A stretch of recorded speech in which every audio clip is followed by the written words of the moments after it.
Recording studio Simraiya चौक।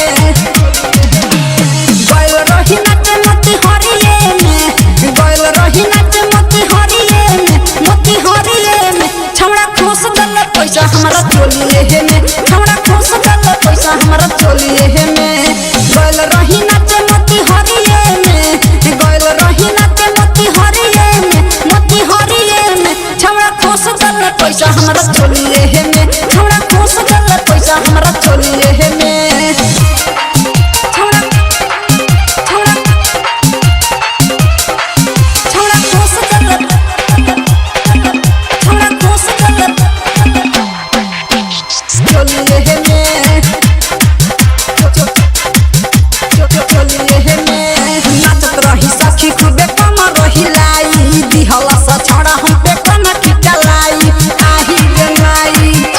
नाचत रही सखी खुदे कम रही लाई दिहल सा छौड़ा हम पे कम खिचलाई ले जलाइत बाड़े हमरा ढोड़िए में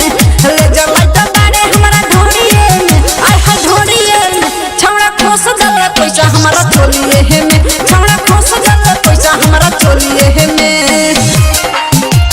चोलिए हे में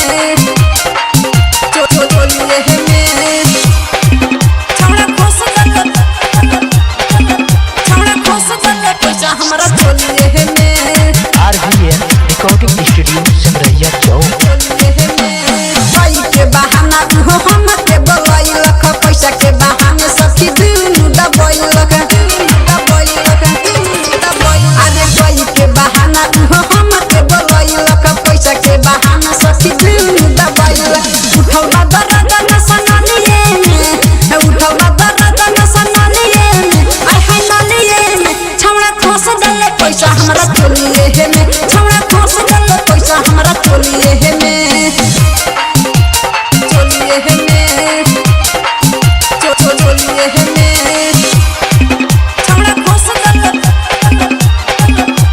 खोस दले पैसा हमारा चोलिए हे में चोलिए हे में राइटर चंदन से हम कैसी बताई शिवाजी समरिया दिहले नंबर देखाई हिलाई रे माई राइटर चंदन से हम कैसी बताई शिवाजी समरिया दिहले नंबर देखाई पर चुमा ले हमारा गलिए में जीते चुमा ले हमारा गलिए में आय हाय गलिए में छौड़ा खोस दले पैसा हमारा चोलिए हे में